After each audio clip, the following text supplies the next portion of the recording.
we cannot be able to ignore what is happening online. I think for the longest time, we have been used to things happening, in the physical realm. That's GBV. But what happens, on the technological space, and it is more harm. It equally carries harm as in the physical as well, because we also appreciate part of what will happen online will manifest physically as well. And it's very concerning that very many women and girls, particularly to include women human rights defenders and all the diversity, are becoming victims of TFGBV. As will be discussed by the able panelists team, their various expertise, we'll be able to hear the different forms of TFGBV, how they manifest and how they impact on people. And so one of the reasons why, as Defenders Coalition, we are having this engagement on TFGBV is because we work a lot with women human rights defenders, and they have become victims of TFGBV, and they continue being victims of TFGBV. That's calling for us to be able to, put our minds together, how we can be able to address this particular vice. But beyond that, also, is the issue of how do we move forward from this position paper. One, it's issues of advocacy. We need to be able to find platforms and ways to be able to advocate for the, protection of women and girls in online spaces. It is very crucial we utilize all the platforms, be it national, regional, international, to address this particular concern. Another reason is to be able to collect data, as will be addressed in this particular webinar. You'll realize that the data on TFGBV victims or survivors of the same is very inadequate. It's scattered. How then do we collect this data for purposes of advocacy, for purposes of making a justification and a cause that there is reason why we need to be able to address TFGBV with the seriousness that it deserves. In addition, this creates a platform for collaboration. As highlighted earlier, we cannot be able to tackle this vice by ourselves. And that's the reason why when we look at the panel, it's a diverse panel. We all work in different spaces, but we have a common agenda, is to be able to tackle TFGBV. But beyond that also, how do you involve other stakeholders, the government, for example, actors in the criminal justice system, parliament in terms of making or amending laws, to be able to address it, to address the vice holistically. Further, we need to be able to this now creates a basis for an even bigger study. I know various organizations have done, reports and studies, but it's also important for us as a coalition as well to be able to cement ourselves in this particular area and also be able now to conduct a more holistic study, be able to appreciate the forms in a more in-depth manner, be able to look at interact with actual victims, have it documented to be able to provide a platform for us to be able to say this is the reason why TFGBV needs to be addressed as an issue. For those who have been keen, you're going to appreciate different actors have also been talking about TFGBV, not because it's trendy, but because now people are appreciating it's of growing concern every waking day. Technology is evolving, spaces are diversifying, so more and more people are becoming exposed to this form of violence. How then do we navigate through this space? And that's the reason why, as Defenders Coalition, we have developed a position paper, which we are going to launch after this webinar. We are going to listen to our experts today who are going to give more insights on this particular issue. And then collectively, all of us here who are a part of this discussion, see how we can work together to be able to address TFGBV. In terms of just giving a brief highlight of the paper to be able to set the tone for the discussion today, the position paper is an internally developed document. It was developed internally by Defenders Coalition. In terms of methodology, we only utilized one secondary resources, which we did a lot of desktop research, where we scoped through reports, studies, and statements, including reports by the Special Rapporteur and other special procedures within the African human rights system as well. In terms of the content of the paper, we had to look at definitions. We looked into the forms of TFGBV. We're able to look at the existing legal frameworks which protect or cover for TFGBV at the national level, at the regional level encompassing the African human rights system, as well as the international level being the UN human rights system. We equally looked at the involvement of local authorities in terms of addressing TFGBV. Has it been informative? Has there been any positivity out of maybe reporting to the local authorities? In that particular lens also, we looked at the shortcomings in terms of law enforcement or enforceability of TFGBV cases. As will be discussed here, you're going to realize probably we could not come across a case where a person was actually, charged with an offense relating to TFGBV because there's no existing law that speaks to it primarily. So that is a gap, and how do we address that? Further, we look at the role of the media and the digital space and its position on TFGBV, how they become enablers, so to speak, of TFGBV, or are they putting any measures in place to be able to address this particular issue holistically? Given the position paper, we equally give our position as Defenders Coalition in terms of why TFGBV needs to be addressed holistically, and this will be seen in the paper once we disseminate it. We give some concrete recommendations, which not only us as a coalition can be able to implement, but also the partners who are here today.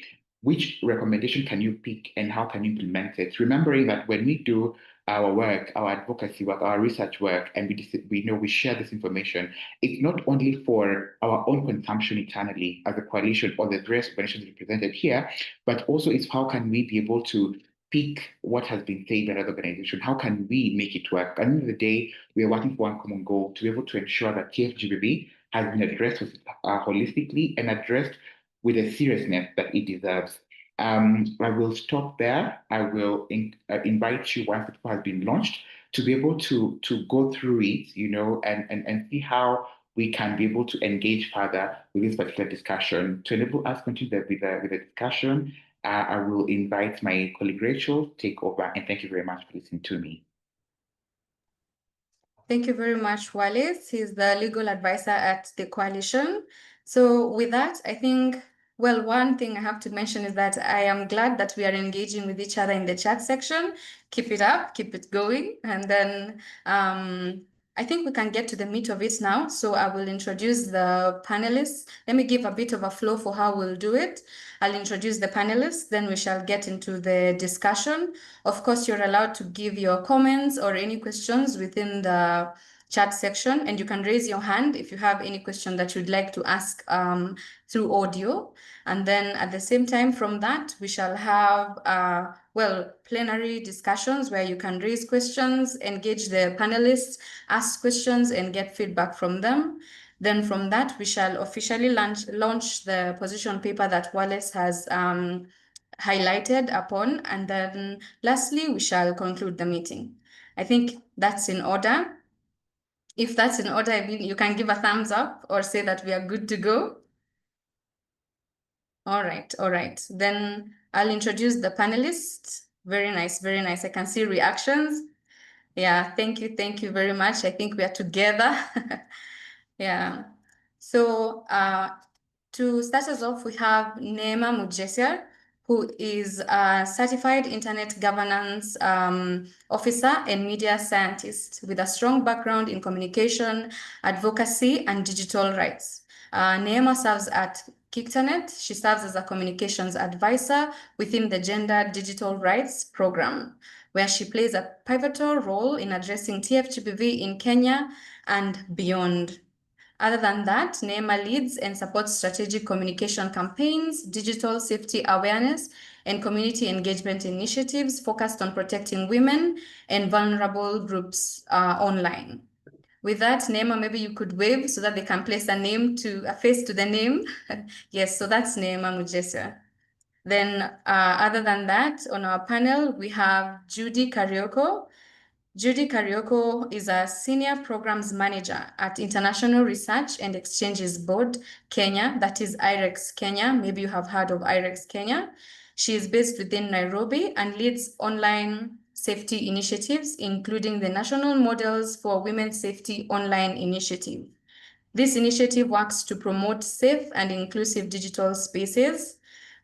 In addition, Judy works at the intersection of gender rights and technology by driving multi-stakeholder collaborations, advancing ethical tech, safety by design innovations, and supporting survivor-informed change to advance online safety and tackle TFGBV.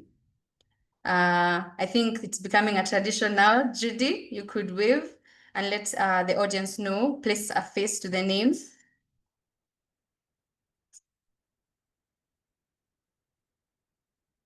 And then in our panel also, we have Cecilia Maundu, who is a broadcast journalist, a digital rights researcher, and a digital security trainer.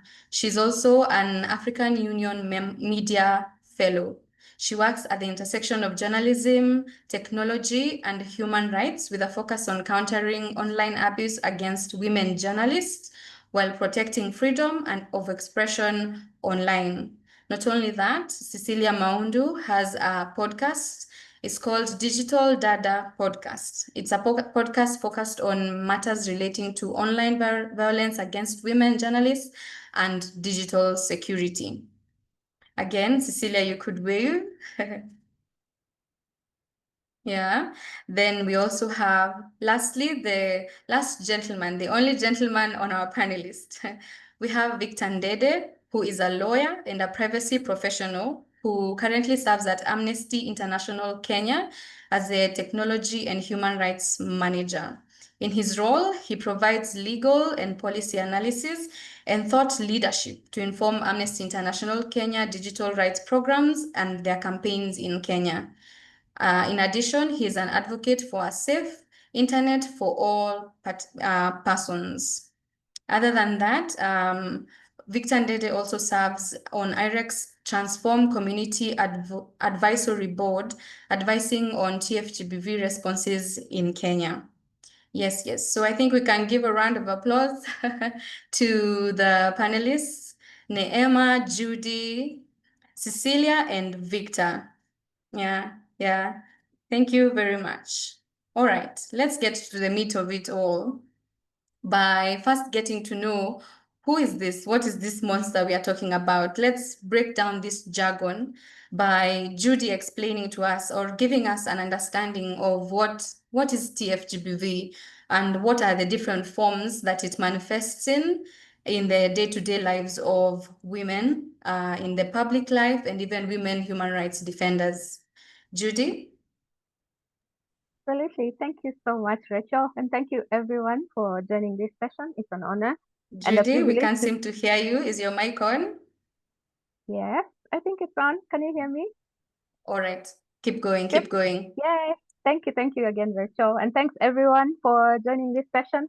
It's an honor and a privilege to be joining you and also share insights as pertains to TFGBV and also drive impactful action from all of us.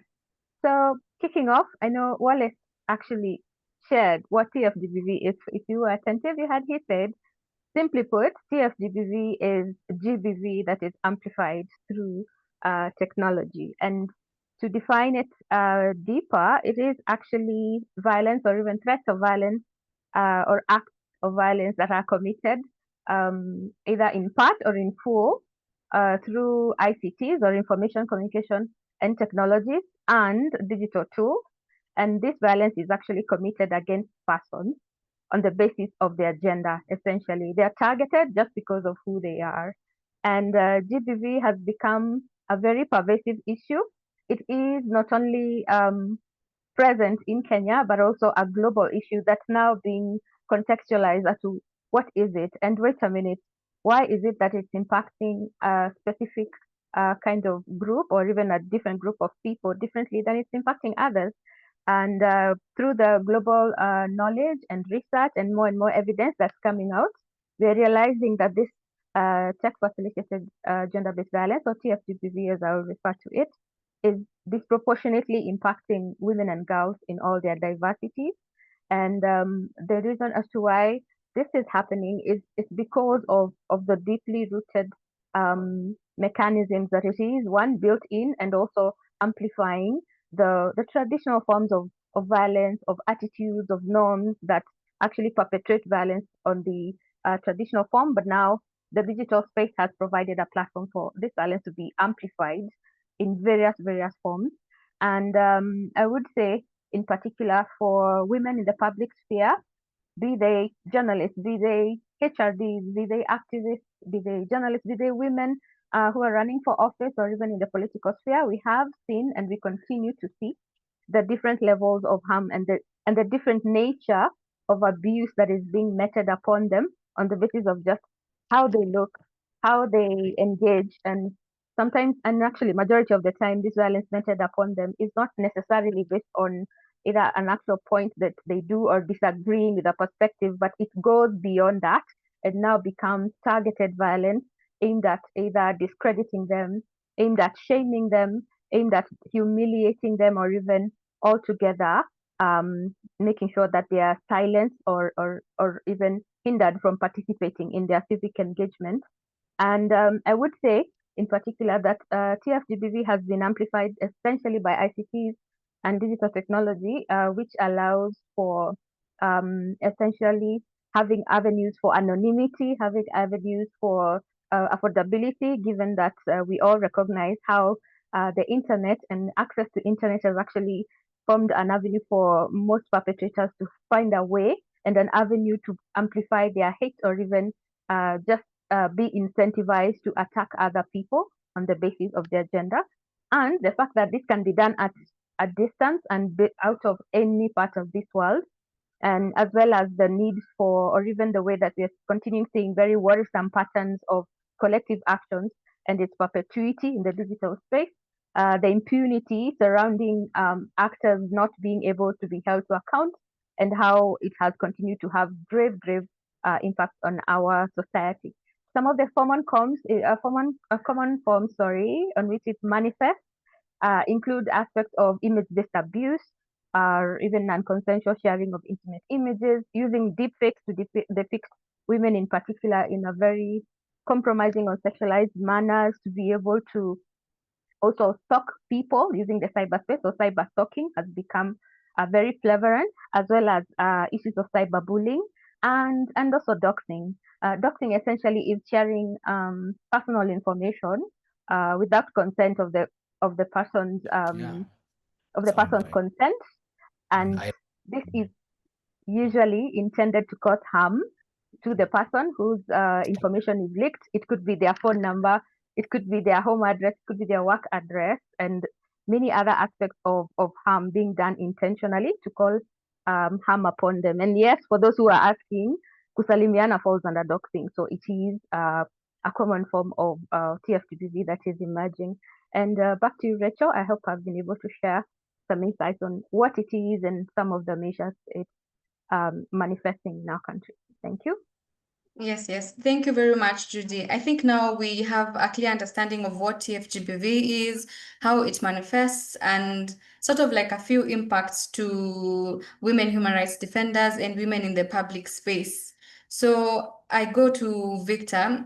Is TFGBV, well, impacting any other rights? Why is it wrong in the first place? Is it against some particular laws, or is there like provisions within our constitution that make it wrong for TFGBV to be happening in the first place?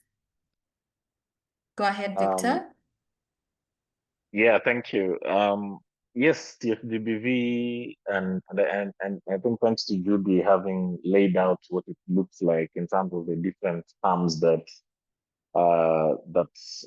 would come from TFGBV, from doxing to cyberbullying to harassment and all those harms that have been mentioned. They actually impact on rights, and I think more importantly, thinking about women human rights defenders, I think the first harm that, or the first right that, and of course, it's not the first as to mean that it's the most important, all rights equal, but the major one we always see is around free expression. Because, you know, when you're doxxed, when you're cyberbullied, when you're cyber harassed, it limits your freedom of expression, because what it then does, it creates that chilling effect that you're fearful of speaking out because someone else was attacked. You're fearful of speaking out because you know a similar attack would come. And what the chilling effect then does is that it leads to silencing and more or less what you call self-censorship, because you now start withdrawing and deplatforming yourself um, from social media or whichever online platform it is that you use. And you see, when you look at free expression, ideally, we are saying that you have the rights and the freedom to actually seek, receive, and impart information or ideas. That's what the Constitution provides under Article 33. And so, if someone has created an environment that you cannot freely seek, you cannot freely give ideas on a space, then they have, in essence, created a chilling effect that leads you to self-censor yourself. And this would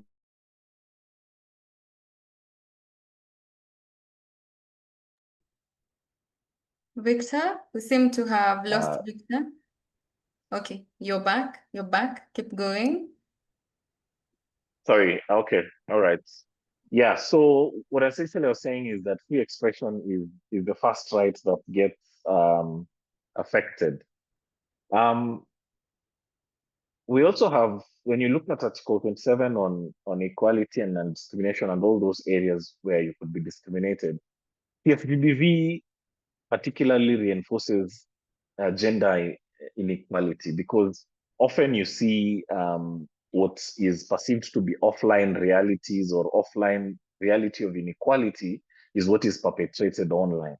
And so technology basically is used to, or technology has been weaponized to sort of reinforce this gender inequality and sort of punish or go after those women who would, of course, be viewed to be stepping out of what was traditional gender roles. And so, for an outspoken woman human rights defender, um, the patriarchal leaning would have been she should be silent, she should be quiet, and technology is then weaponized to perpetuate further these patriarchal norms. And what we see then is that if you look at the disproportionate impact of PFDBV on say women and women human rights defenders, um, technology actually creates that avenue for it to disproportionately affect a particular group in our communities, because it's not lost on us that any one of us can actually um, be a victim or a survivor of abuse online. But what we have seen in our current digital spaces and platforms, it's that it affects mostly women, sexual minorities, and even women from marginalized communities and groups are mostly affected. The other maybe right I can quickly gloss over is around human dignity, because all of us have the inherent right to dignity. And think about it that how PFGBV and all those harms perpetuate um, certain levels of psychological and emotional harm. Because if you're doxxed, if you're cyberbullied, if you're sexually abused online, it creates anxieties. It makes people feel very bad about themselves. Most of the time, these attacks on women human rights defenders, we've seen them to be very personalized attacks, personalized threats, sexualized abuse, and in effect, it really erodes someone's sense of self-worth because of how much damage it does. And so, if you look at what our laws and what our constitution provides around human dignity, it actually goes against that right to human dignity. We have also seen certain forms of harms that border around publicly shaming of individuals and public humiliation, where perhaps you're seeing image-based abuse often in what would be non-consensual sharing of intimate images. Deepfakes are now quite a thing. We're seeing doxing, where people are just putting people's public information out there. Over and beyond the phone numbers, we are now putting people's, addresses, people's parents, people's spouses, and it's not only affects the politicians in the form of salimiwa, because we sort of normalize that. It also means that people normalize also doing this to other people, where someone has an issue with you and says, Salimia, who you here? And we initially thought this thing was just for politicians. And Rachel, there are many, many other rights that are affected. There's a privacy issue and around the right to privacy and people just sharing information, and doxing is perhaps a very big example of that.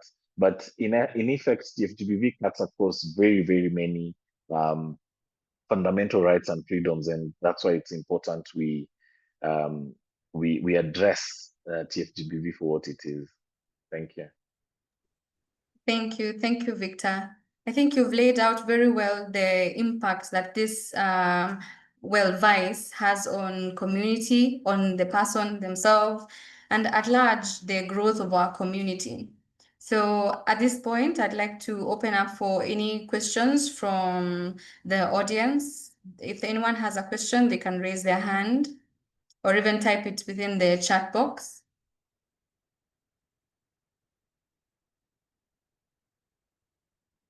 Any question? All right, then I think we can, to Cecilia, as a human rights defender, as a woman human rights defender, how has technology facilitated gender-based violence manifested in your life, especially with you having a podcast and being out there, being in the public life? How has it affected you in any way? And if so, could kindly share with us how TFGBV is very critical that we deal with TFGBV right now, especially in a context where a lot of advocacy is moving towards the online space. Cecilia? Thank you so much, Rachel. Thank you so much for having this conversation. It is a very critical conversation. I was talking to someone yesterday and I was telling them when I started my podcast, which was 2018, in my mind, I thought maybe after 3 years or 4 years, we would have found a solution to this thing and would have moved on to the next thing. But unfortunately, it kept getting harder and harder for women, and especially women with voices online. So as a person, especially somebody who is a journalist, somebody who has a podcast, I would want to say, first of all, I've been through online gender-based violence, or what we call it TFGBV. It is, first of all, a very lonely experience. Additionally, it has been normalized, and that is the sad part. It is now, when we are seeing such conversation, a few years back, it was something like you tell survivors, you tell them like, oh, it's okay. I mean, you'll get over it. So one thing I would want to say, especially as a journalist and somebody who has been able to work in the media for many years, I would want to say it is something that is very invisible in the mainstream media. And unfortunately, this has made it become normalized. And also, when you look at something like social media, it is very fertile on the social media platform. And one of the things, and I think Victor mentioned about when it comes to the issue of law, I think it is Wallace. The laws are not very, very clear on this issue of cyber harassment, and Victor can correct us because he is in the legal space. The laws are not very quite clear, and you find most of the people that I interview on my podcast, they would say they would prefer not to go forward because they know, first of all, it's going to be a very tedious process. Additionally, there's the issue of amplifying. Most of the time, because of the culture that we are born with, OGBV is very, very, it comes out very shameful, and more to that, it is the victim who goes through it the most. And also another thing that is very clear is the tech platforms are not really, really supportive when it comes to the issue of TFGBV. It's now, until recent, we've seen through the issue of civil society forcing them to come up with measures that they can be able to protect. And now comes in the issue of safety by design, where we don't want it to be something they think after it has happened. We want it to be more proactive.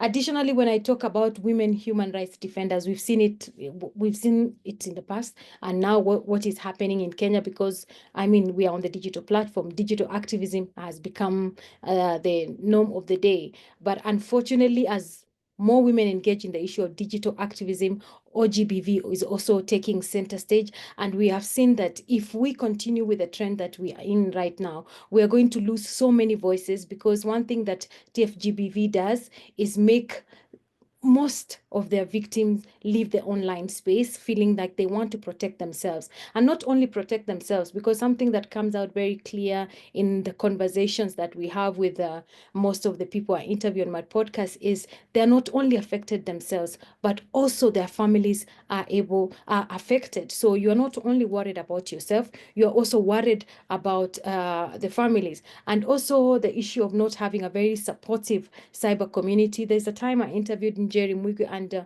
one of the things she told me, yes, people came out to support her, but at the same time, you notice the silence of so many people. And also it is the silence which continues to amplify and gives the troll this power that they have, that they can continue to harass people online. So it is important that we try and build safe digital communities, because the online space is not going anywhere anytime soon. And also it is important to amplify survivor voices, because OGBV thrives in silence. So when we give these survivors an opportunity to be able to discuss what they are going through, we are able also to collect data, because Wallace also mentioned the issue of data. Data is lacking. And one of the things that data is lacking is the survivors don't report this because of some of the things that I've mentioned. They feel that they want it to go away very fast, and they feel the more they talk about it, the more they're putting the issue out there. Another thing is also lack of awareness, because when you talk to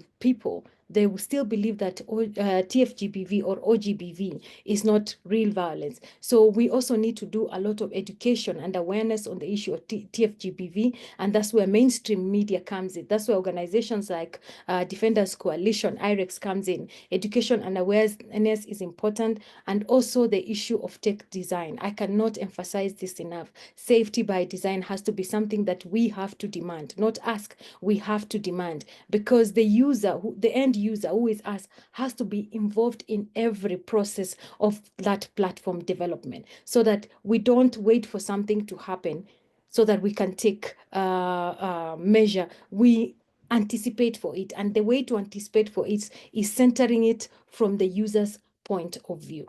Thank you, Rachel. Thank you, thank you. Thank you for even sharing the fact that you have also gone through this. So it's not strange as you're talking about it. And actually, well, kudos to you. I see someone clapping. Yes, kudos to you for being brave through it. There's a question for you, Cecilia. Betty Luke wants to know if there are what layered responses can better protect journalists from online threats that they face. Can you repeat the question, please? What responses, or I guess she's trying to ask for mechanisms. How, as a journalist, can you protect yourself from technology-facilitated gender-based violence? So first of all, we have to have adequate knowledge on the issue of digital safety. You cannot separate TFGBV with digital safety. So also the issue of how are we handling our information online is very important. Additionally, the organizations they work for, are they providing support? Unfortunately, we've seen most of the time when they go through this online violence, you are literally on your own. So we also need media houses to be able to provide support for their journalists. And one way of providing support is providing things to do with digital safety, like VPN. Another thing, providing services like therapists in case they go through the issue of online violence, and also amplifying it by providing their platforms which has millions of people to talk about the issue of TFGBV. So as journalists, also the issue of being in communities like Association of Media Women in Kenya, International Association of Women Radio and Television, IWAT, which has advocacy programs that can be able to,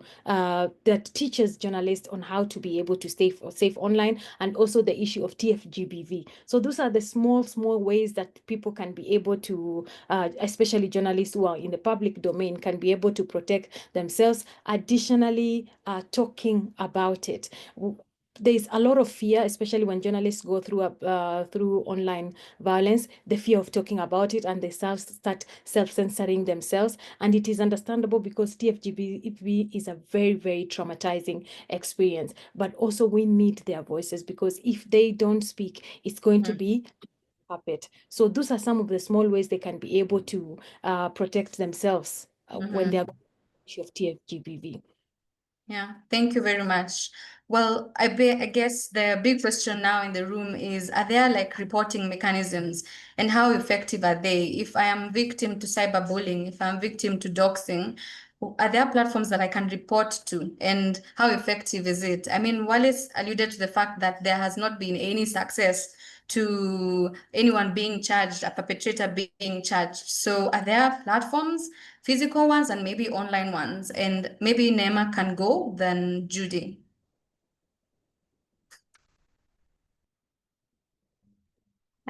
Thank you so much, Rachel. I hope you can hear me clearly. Yes, loud and clear. Yeah, so I'm so honored to speak today on behalf of Kictanet. Basically, let's just start by introducing Kenya Kictanet and who we are. So Kenya ICT Action Network, we are a multi-stakeholder think tank where we work in the intersection of basically technology, human rights, and governance. And narrowing it down, we basically are involved in ICT policy and regulations. Now, just reiterating from what the panelists have been talking about is that we all know that the internet has become a very powerful space, especially when it comes to us expressing, advocacy and activism. But for women human rights defenders, we have seen it becoming a site of violence, silencing, and harm.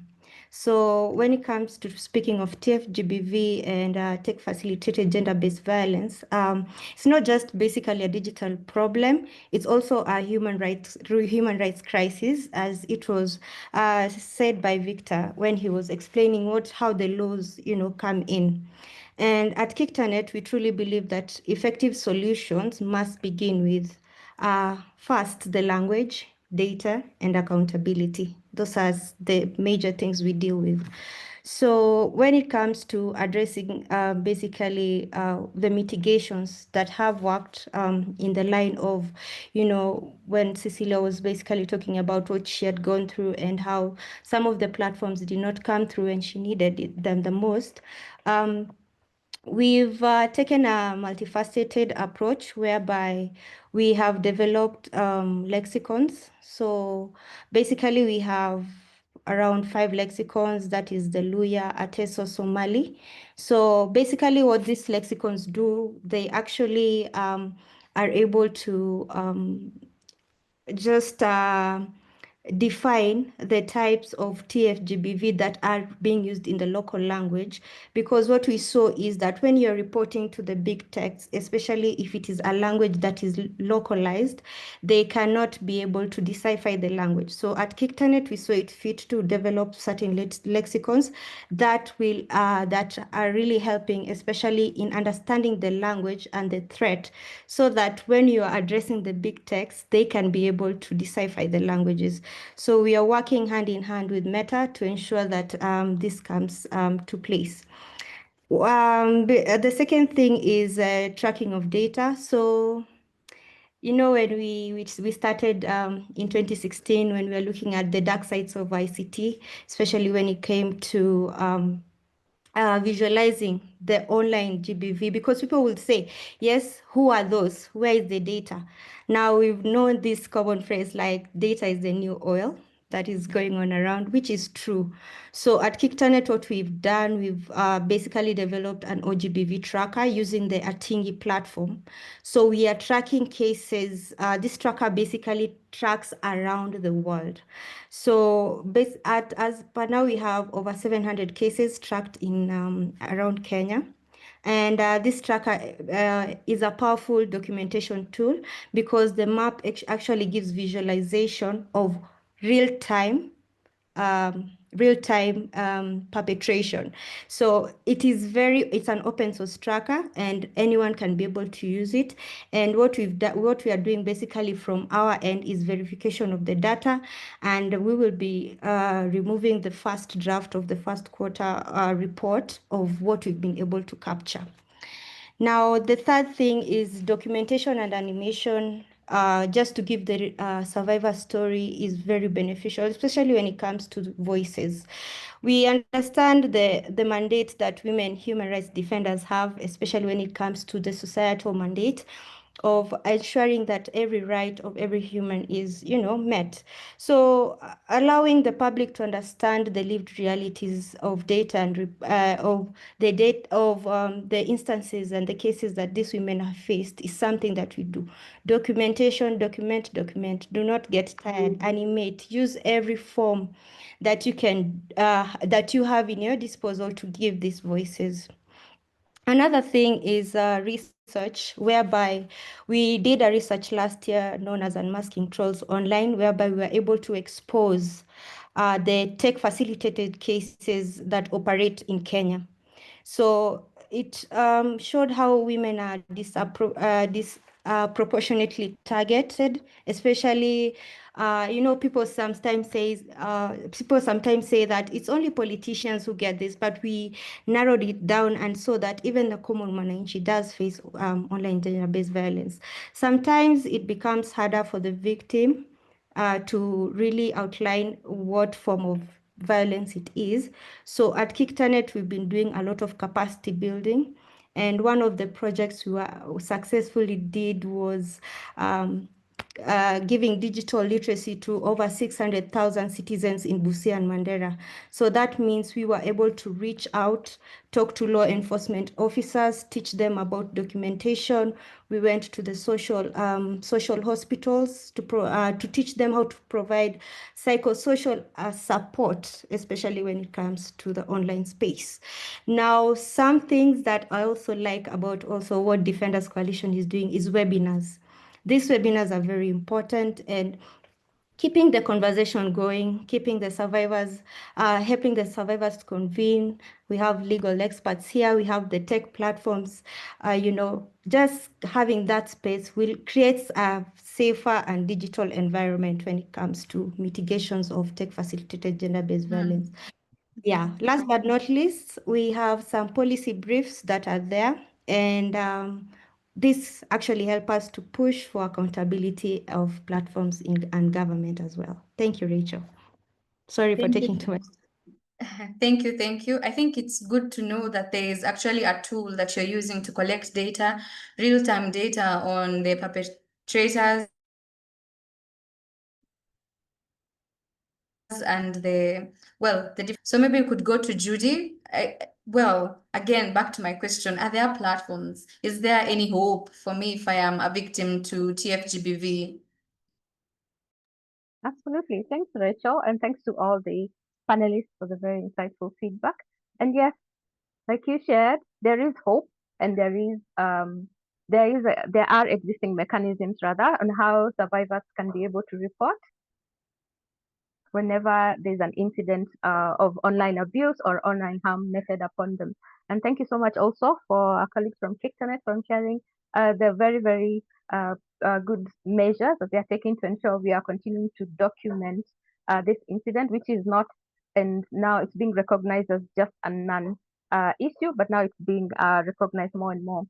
So if we could all, in retrospect, ask ourselves, if something happens to you on the digital space, for instance, and just to clarify that TFGBV is not just harm that is meted online, but also through the use of digital tools. It could be also violence that is perpetrated through digital tools that are offline, including phones, trackers, and all these other forms of harassment that can be amplified through digital tools.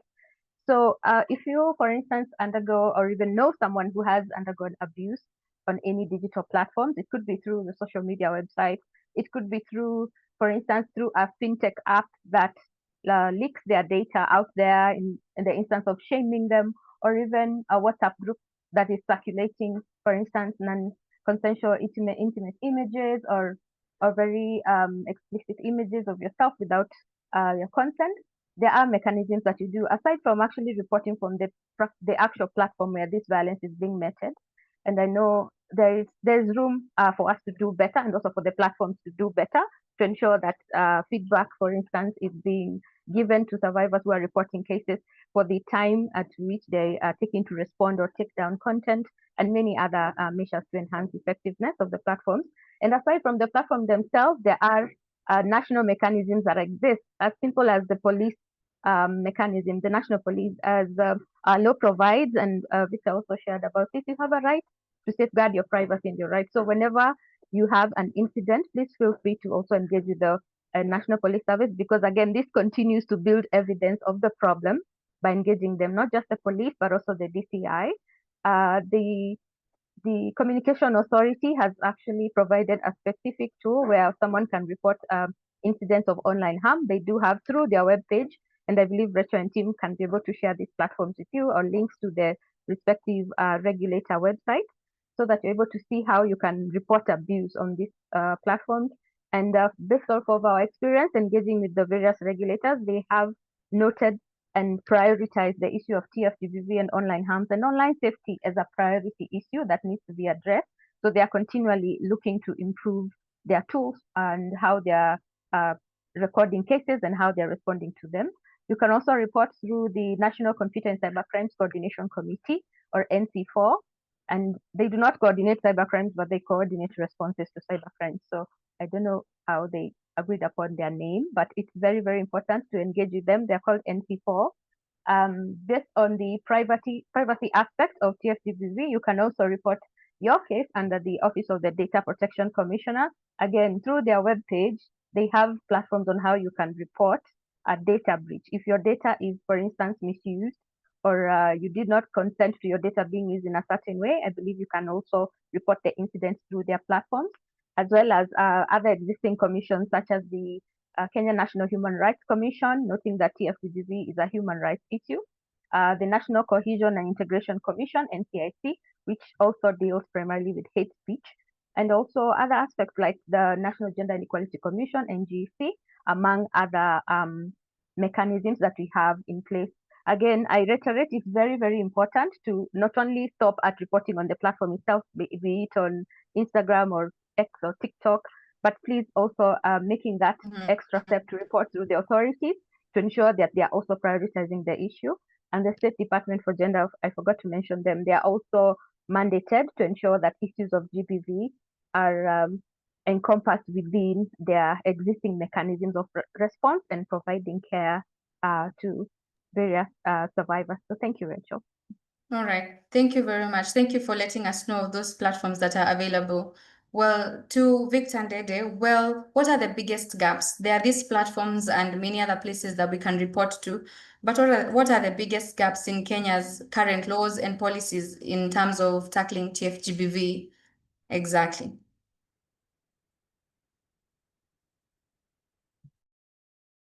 Sorry. Yeah, thank you, Rachel, for that question. I think when you think about TFGBV wholesome, there's usually a perpetrator, a survivor, but often little is said about the platforms. And I think that's where Cecilia sort of taken us to, and I want to go back there. There's an avenue, there's a platform that most of these things happen. And it's the platforms, it's the social media platforms that we use. I think that's where the challenge is, and that's where a huge chunk of our reform should go to. Because when you think about the laws, I think the main challenge, let me start with the laws a bit. The main challenge with the laws is the lack of clarity in definition of what TFGBV is, because what we are lacking is standardized definitions. So, and also in line with those non-standardized definitions is also how much fragmentation is in the legal papers, or in the laws, basically. Let me put it that way. So one, you have many laws talking about different forms of TFGBV. So if you look at the Computer Misuse and Cybercrimes Act, there are a couple of things there, from cyber harassment, publication of false information. There are a couple of things that could be there under the Data Protection Act. There are proposals to have a few of these provisions also in the Sexual Offences Act that's undergoing some review process. So what we first need is a standardized legal environment, because I think one of the panelists mentioned, or maybe it was Wallace during his intro, where he spoke about the limited or lack of a sufficient number of cases that have been prosecuted. successfully on this. And it's largely because of how the laws have been drafted, making it very difficult to actually secure convictions and making sure that criminal law plays its role, which is to deter people from doing that. But because people know that there is no criminal consequence, or hardly there is any criminal consequence of some of these things, it keeps happening into perpetuity. And so until when we have clear legal definitions, clear laws on TFGBV, where now prosecution is able to take place, then it will be very difficult to actually see reduction in this, because if there's no legal consequence for some people, there's no incentive to comply. And then when I was headed with the technology platforms or the tech platforms, was the issue around how much accountable are these technology platforms or tech companies? Are they accountable to anyone? In local law right now, they are not as accountable as we'd want them to be, because there is no law that requires them to do certain things on TFGBV or in any other, or in any subject within the online space. People think, say for example, the Communications Authority has mandate over the tech platforms. It's very little. There is no, whatever law exists that regulates like our communication space is a 1998 law, of course, which goes back to my earlier point around checking how the laws affect this space.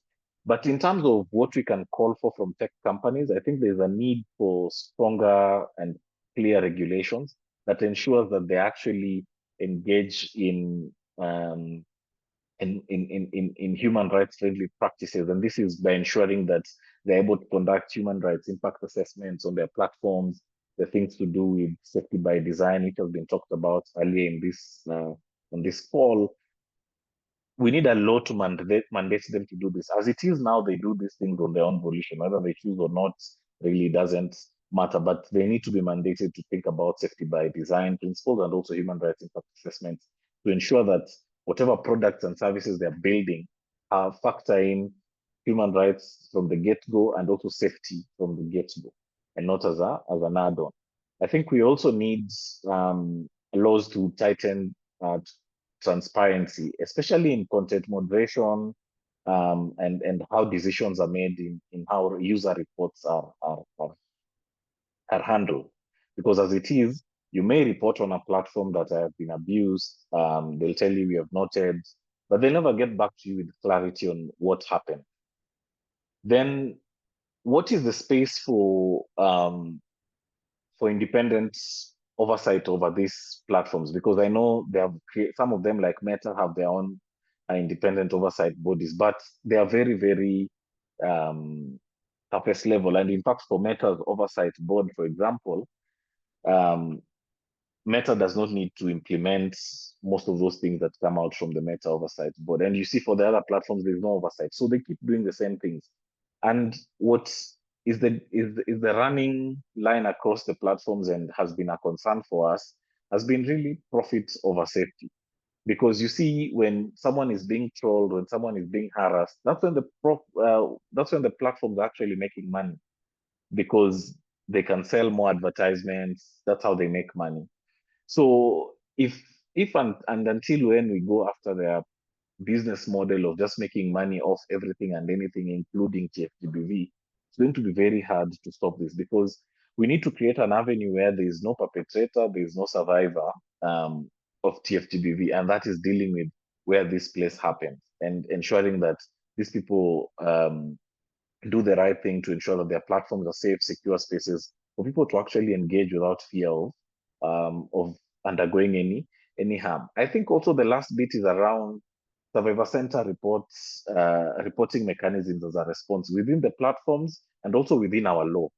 Our law is not very, when you look across all the laws and practices that happen in the country, we are not very survivor centered, because if you look at even the reporting requirements that are put on you as a survivor or as a victim, it's quite long and tedious. And if you're to have a survivor-centered reporting mechanism, you need an easy reporting mechanism that also factors in things like trauma-informed responses and just clear communication, because that's where we are lacking in terms of survivor-centered reporting. and even survivor-centered laws that are created. And if you look at how platforms operate, even the removal of content, if say, for example, you complain and the support they offer you after that is usually very, very, very limited. They'll just maybe at best throw a link to you and say, here are a couple of mental health resources if you choose to have a look at them. And so we need the laws to be strengthened in a way that really protects us. We need after that we need to ensure that the justice system is well oiled to respond to this. And this means having police officers who understand, having prosecutors who understand TFGBV, having judges who understand TFGBV, and thinking through how they prioritize survivor support and services. I'll stop at that. Sorry for the mouthful. Thank you.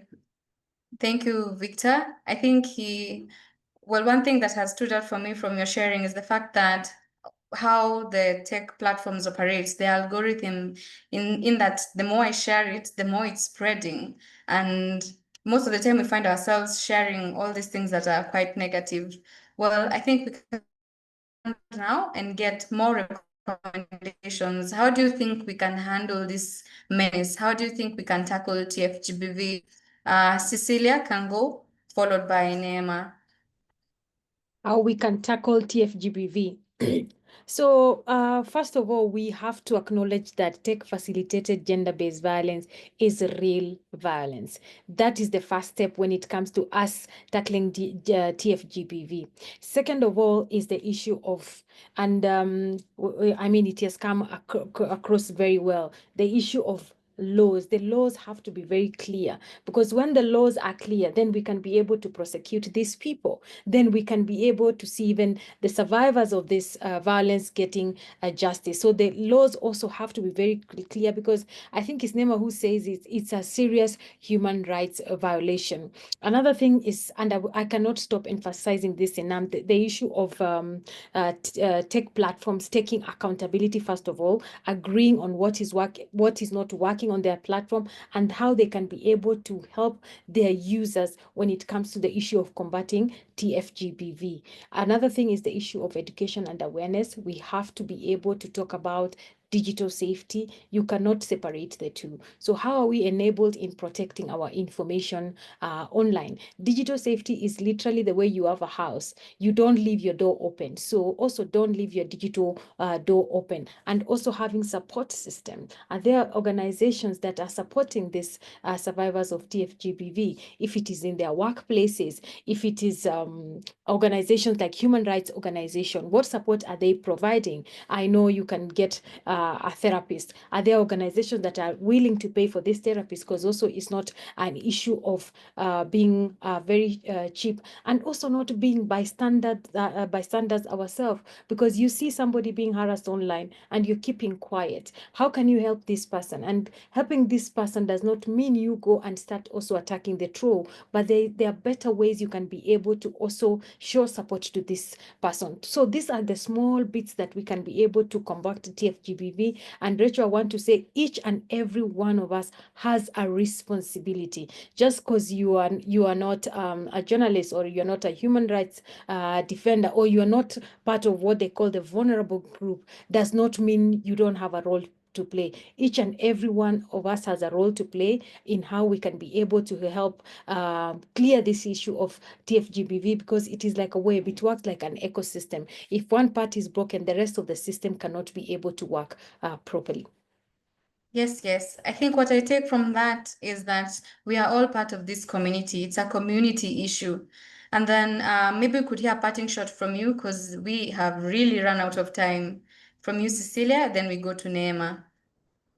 First, I must say thank you so much for holding this conversation. I am really looking forward to reading your paper, creating time to read this paper. So I think my parting shot would be one, let's talk about it, because OGBV thrives in silence. The more we talk about it, we are able to get attention of policymakers. We are able to get attention of the tech platforms that people are using, that whereby TFGB is very fertile. So let's talk about it. The more we talk about it, the more we are trying to get a solution. Last but not least, safety by design should be demanded. It's no longer luxury. The way we are able to protect ourselves with our seatbelts, we should also demand that tech platform incorporate the issue of safety by design, so that in case that something happens to somebody who is going through TFGBV, it is not an afterthought, rather it is more proactive. So thank you so much. Thank you very much, Cecilia. Then Malkia had raised her hand. If you're still around, you can ask your question before everybody else gives their recommendations and parting shots. Malkia? All right, I think she can type it in the chat box, then maybe we can get back to it.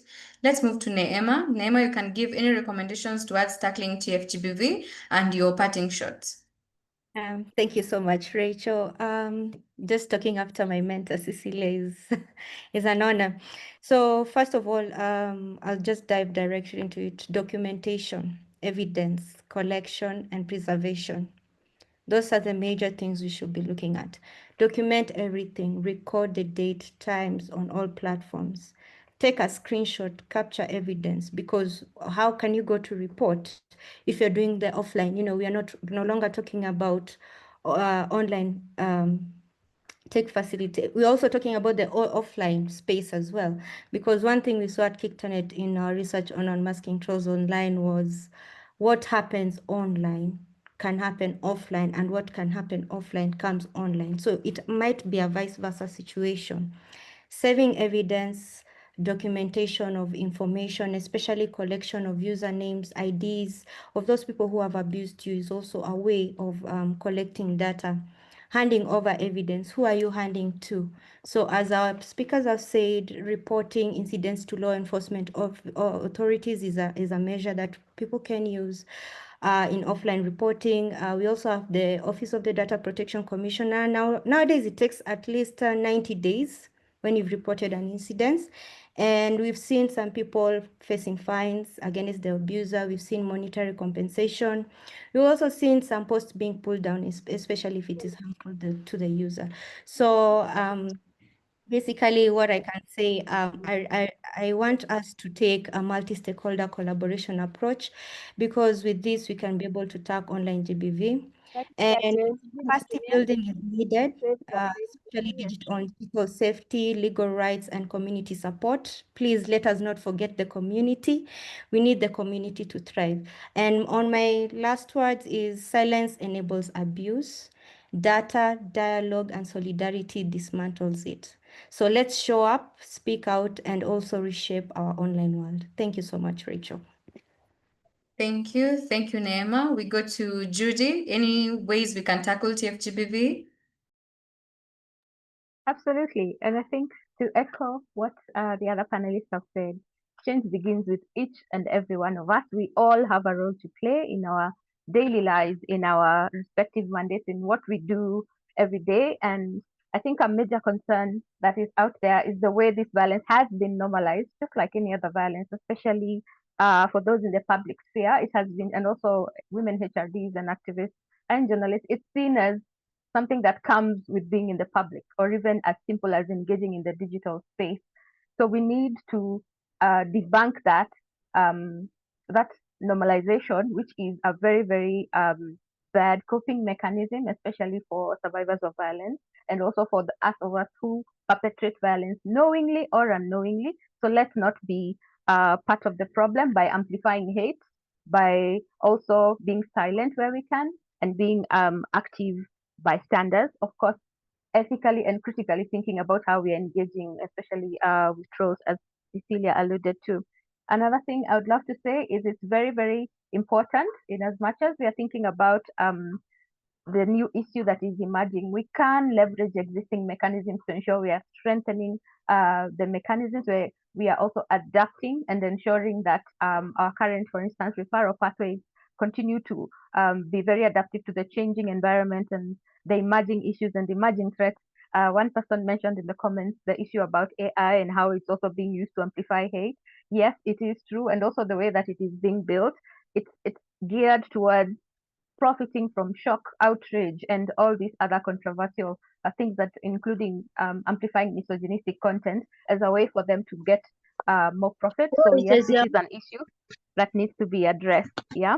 So let us continue to, in our best ways, continue to strengthen our mechanisms, engage with our regulators, lawmakers, criminal justice system, create awareness within our communities, and ensure that even our children, someone also mentioned on the comments to the correlation between TFGBV impacting children, it begins there. And now more and more children we are seeing being, I'd say, socialized to normalize harm, especially against young women and girls, and also in the way that they are being taught to see, because children learn through mimicking. So if they continue to see and interact with content that is more harmful, or even showing amplification of hate and abusive content towards, for instance, one cohort of society, they normalize it themselves. They see it as this is something that is doable.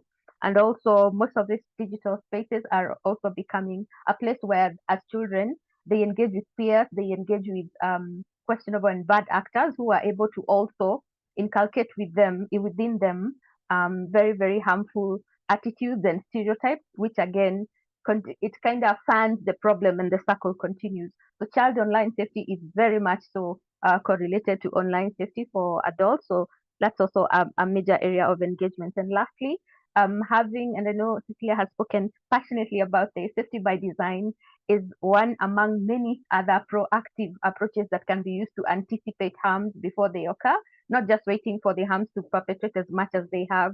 And one way Victor mentioned this is to ensure we are holding tech platforms to account by ensuring that not just the big tech, but also the local tech platforms, the local commercial tech platforms, how are they building even a simple things as a website or even an app? How are they embedding safety features from the get-go into how they are building? Are they engaging survivors in terms of sharing experiences and designing how these products are being deployed, and even having risk mitigation measures to combat the problem before it occurs? So thank you very much, and I'd like to congratulate Defenders Coalition. The research, especially on women human rights defenders and the impact that TFGBV has on women activists, has been lacking, not just locally, but also on a global scale. So let us continue to ensure that we are contributing to that as well.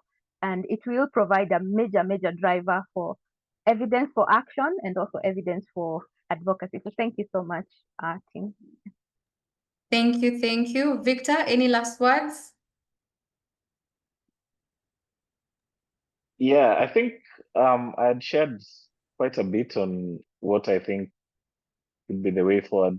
Just to reiterate the importance of all of us pushing for stronger legal frameworks to tackle TFGBV, pushing for more tech accountability so that we ensure that they really, really embed safety by design and transparency in their content moderation and algorithms, and not to put profit over people, and also to push for government and even us as a sector to just push more survivor support services to enable people go through psychological counseling, legal aid, and digital literacy and safety that a couple of our organizations are doing. And what everyone else has also said, which I'll really repeat, is always document, so that we're able to use that to pursue justice for survivors and victims. Thank you.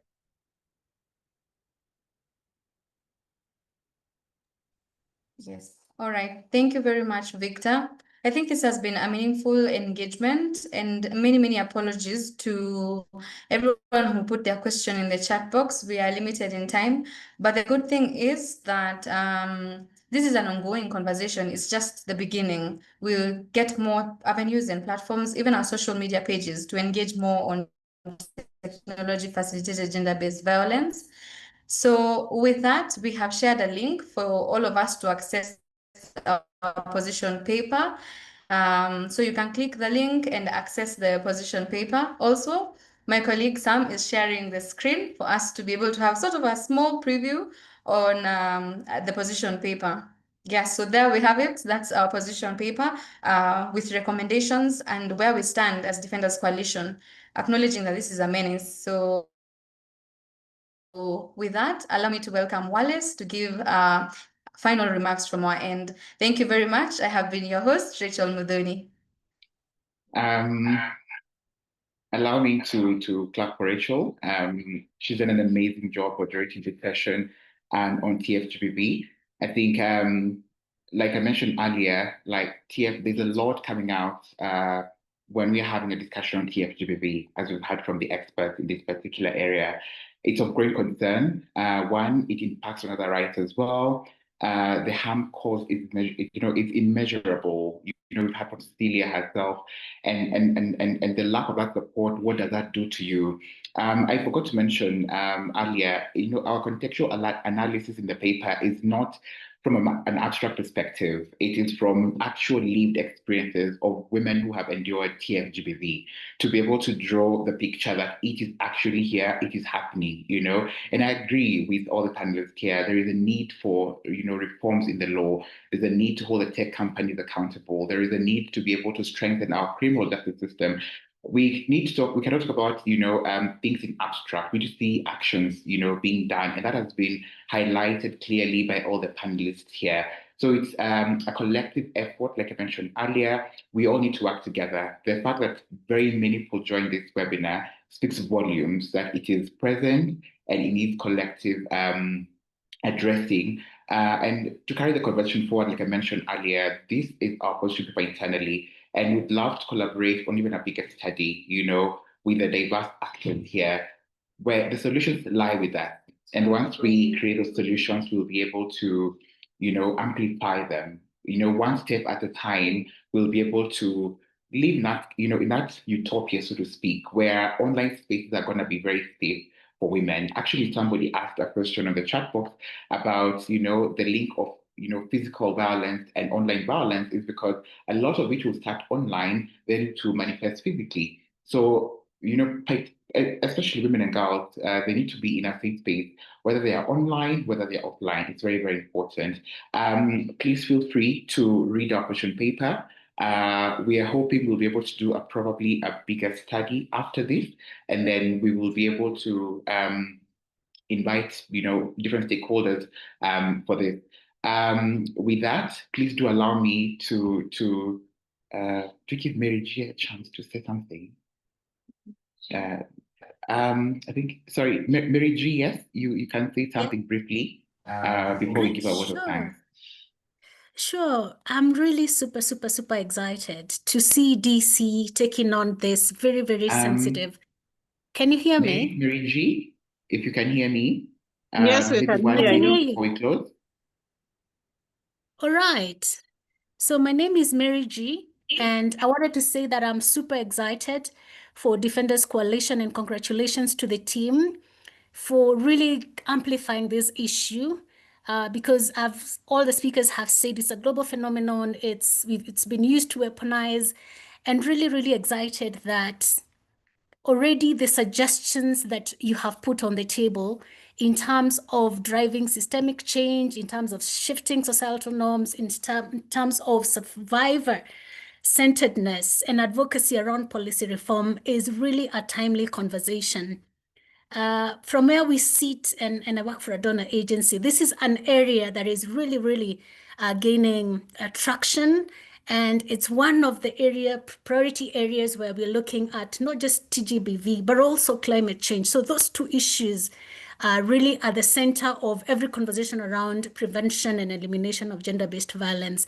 And I'm super, super excited to see just how much you're on point in terms of how we can navigate this space, in terms of the contributions we can make to eliminate gender-based violence and all its ills for women and girls. So kudos to the team, and really, really looking forward to the actual paper that we can be able to interact with more intimately, and if there are any suggestion we can offer or be able to point you to areas where then funding can be secured, I'll be more than happy to do that. But really good team effort and great, great conversation from all the panelists. Thanks.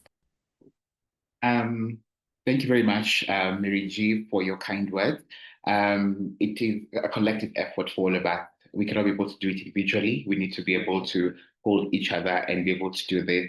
Allow me, because of time, to give the vote of thanks first.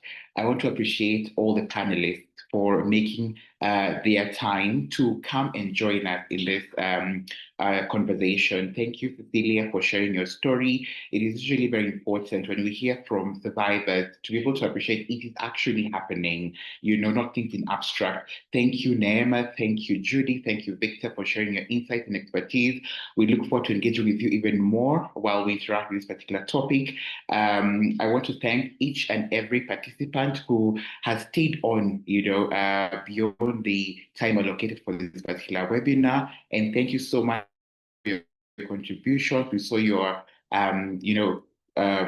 comments on the chat. It was very, very encouraging to appreciate you staying here with us all through. I want to thank my colleagues here at Defenders Coalition. You may not, see where we are right now. I want to appreciate ICT for ensuring that this meeting has gone on smoothly. I want to appreciate the team in advocacy and research as well as communication.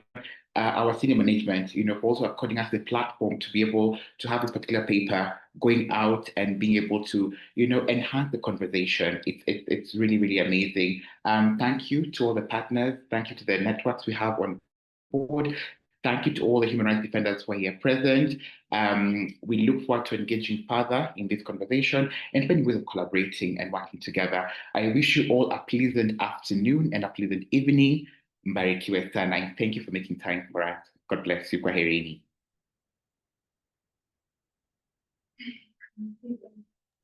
Thank you.